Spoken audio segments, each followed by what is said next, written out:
हरे कृष्णा. एकदा एका राजाच्या स्वप्नामध्ये काळी भयंकर दिसणारी सावली आली आणि ती राजाच्या मागे धावत होती. तिने राजाला स्वप्नात पकडलं आणि त्याचा गळा दाबायला लागली. तर राजा स्वप्नात ओरडायला लागला, कोण आहेस तू? माझा गळा का दाबते? तेव्हा सावली म्हटली, मी तुझा मृत्यू आहे आणि उद्या सूर्यास्त होईपर्यंत मी तुला या जगातून घेऊन जाणार आहे. तुझा मृत्यू होणार आहे.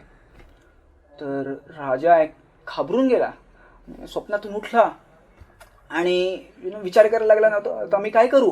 त्याने मंत्र्यांना बोलवलं. तर मंत्री म्हटलं, आम्हाला तर याचा उपाय माहिती नाही आणि आम्हाला हे पण माहिती नाही की स्वप्न खरी होतात की नाही. तर त्यांनी ज्ञानी व्यक्तींना बोलवलं, ज्योतिषशास्त्रांना बोलवलं आणि विविध प्रकारच्या जे मोठी व्यक्ती होते, ज्यांना खूप अनुभव होता या गोष्टींचा, त्यांनाही बोलवलं चर्चा करायला, आता काय करावं म्हणून. तर सगळे चर्चा करायला लागले, पण चर्चेचा काही अंतच होत नव्हता आणि त्यातून काही परिणामच निघत नव्हता. तर तोपर्यंत दुपार झाली होती आणि संध्याकाळ व्हायला थोडासा जोळे बाकी होता. राजा विचार करायला लागला, तर काय करणार, मी मरणार आता. राजा रडायला लागला. एवढा मोठा राजा तो, पण रडायला लागला. तर तेव्हा एक वृद्ध व्यक्ती तिकडे आला. असं वाटत होतं त्यांना खूप अनुभव आहे. ते राजाला म्हटले की राजा चिंता करू नको, हे जे व्यक्ती इकडे ते भांडत राहणार, चर्चा करत राहणार, काही त्याचा उपाय होणार नाही. पण मी तुला एक उपाय सांगतो. तुझा मृत्यू कुठे होणार आहे? या राजमहालात होणार आहे ना. तर तू एक काम कर, घोडा घे आणि कुठेतरी दूर चालला जा. थोडा वेळ बाकी आहे, दूर चालला जा, तर मृत्यू इकडे येईल आणि तू तिकडे असशील, म्हणजे तू मृत्यूची फजिती करशील. किती साधं आहे. ते राजाला कळलं, अरे वा, किती चांगला उपाय आहे. त्याने घोडा घेतला आणि घोड्यावरती निघाला घोड्याला चालवत आणि त्यांनी पण काही खाल्लं नाही, घोड्याने पण काही खाल्लं नाही. आणि खूप वेळेनंतर जसा सूर्यास्त जवळ येत होता तसा तो दुसरा राज्यात पोहोचला आणि तो घोड्यावर उतरला आणि घोड्याला शाबासकी द्यायला लागला की अरे घोड्या, तू मला आज वाचवलंस. आपण किती दूर आलोय आणि मृत्यूला फसवलं आता, आणि तुझा खूप आभारी आहे, तू मला एवढं लांब आणलंस.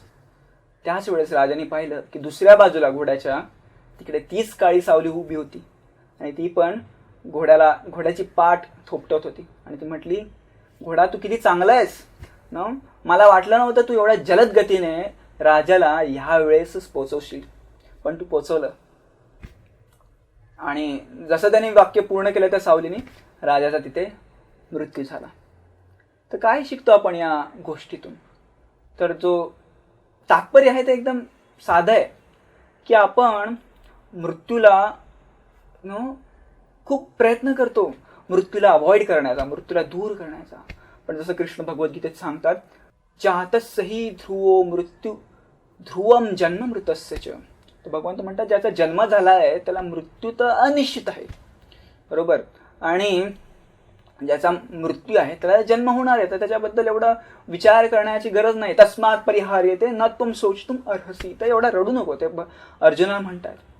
तर त्याच प्रकारे आपण कधी कधी एवढं आपल्याला भीती वाटायला लागते, मृत्यू आपण बघतो कोणाचा मृत्यू झालाय आणि आपण घाबरायला लागतो. पण त्यात घाबरण्यासारखं काही नाही आहे, कारण आपण हे शरीर नाही आहे. मृत्यू कोणासाठी आहे? मृत्यू शरीरासाठी आहे. नाशतो विद्यतो भावा ना भावो विद्यते सतो. तर हे शरीर जे आहे ते चिरकाल तर टिकणारं नाही आहे, एक दिवस तर नष्ट होणारच आहे. तर मृत्यूबरोबर ते नष्ट होतं. पण चिरकाल टिकणारी जी वस्तू आहे ती आहे आत्मा, सोल म्हणतात इंग्लिशमध्ये. तर आपण जो आहे ते आत्मा आहे, आपल्याला शरीराशी काही घेणं देणं नाही आहे. तर मृत्यू आहे ते शरीरासाठी. जेव्हा आपण भगवद्गीतेचा, श्रीमद भागवतचा अभ्यास करतो तेव्हा आपल्याला ही गोष्ट कळून येते, तेव्हा ह्या गोष्टीचा आपण अनुभव करू शकतो. तर आपण मृत्यूला एवढं घाबरत नाही, बरोबर. जेव्हा परीक्षित महाराजांना कळलं की त्यांचा मृत्यू होणार आहे 7 दिवसामध्ये, तर ते काही घाबरले नाही, बरोबर. त्यांनी काय केलं की ते गंगेच्या तीरावरती गेले.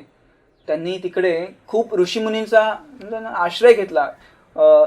प्रमुख प्रकारे त्यांनी शुकदेव गोस्वामींचा आश्रय घेतला आणि त्यांनी विचारलं, काय करू, काय ड्युटीज आहेत, काय करायला पाहिजे माणसाने जो मृत्यूशय्येवरती आहे, ज्याचा मृत्यू होणार आहे. तर शुकदेव गोस्वामींनी काय सांगितलं, आयुर्हरिति वै पुंसा उद्यानस्थौ चनियन असौ तस्मात् यक्षणोनीत उत्तम श्लोक वार्तया. शुकदेव गोस्वामी म्हणतात की प्रत्येक सूर्योदय आणि सूर्यास्ताबरोबर आपण एक दिवस मृत्यूच्या समीप चाललोय, मृत्यूच्या जवळ चाललोय, आणि जर आपल्याला मृत्यूपासून दूर जायचंय तर काय करायला पाहिजे? या क्षणोनी तर आपण प्रत्यक्षणे उत्तम श्लोकस्य वार्तया, आपण भगवंत उत्तम श्लोक ज्यांचं नाव आहे हरी कृष्ण, त्यांचं नेहमी गायन आणि चिंतन केलं पाहिजे. तर परीक्षित महाराजांना माहिती होतं की त्यांचा मृत्यू 7 दिवसात होणार आहे, पण आपल्याला माहिती आहे का असं? आपल्याला माहिती नाहीये. तर त्याच्यासाठी भगवंताचं चिंतन, मनन, कीर्तन सगळं आपल्या जीवनाचं अविभाज्य अंग बनवलं पाहिजे. आपली प्रत्येक गोष्ट भगवंतांना अर्पण केली पाहिजे. जेव्हा आपण भक्तिभावनेमध्ये असू नेहमी, तेव्हा आपल्याला ॲक्च्युली मृत्यूचं काही भय राहणार नाही, कारण तेव्हा आपल्याला अनुभव मिळालेला असेल. कारण जसं आपण परीक्षित महाराजांकडे बघितलं, ते काय मृत्यूला घाबरले नाही, त्यांनी काय वेगवेगळ्या उपाययोजना नाही केल्या. ते सरळ गेले शुकदेव गोस्वामींकडे आणि सांगितलं की काय उपाय आहे, आणि उपाय होता भगवंताचं गायन आणि कीर्तन केलं पाहिजे. तर त्याचप्रकारे आपण आपलं जीवन भगवंताच्या हरिनामामध्ये व्यतीत करू, तर आपण हे जेव्हा भौतिक शरीर नष्ट होईल तेव्हा आपल्याला आध्यात्मिक शरीर भगवंताच्या गोलोकधामामध्ये आपल्याला दिलं जाईल. भगवंताचं गोलोकधाम आहे ते नश्वर नाही आहे, पण हे जे भौतिक जगत आहे ते नश्वर आहे. एक दिवस त्याचा विनाश होणं निश्चितच आहे. तर जर आपल्याला भगवंताच्या जे जगत आहे गोलोक वृंदावन जे कधी नष्ट होत नाही तिथे आपल्याला जायचं असेल तर भगवंताचं हरिनाम हरिचिंतन आपल्याला नेहमीच केलं पाहिजे. धन्यवाद. हरे कृष्ण.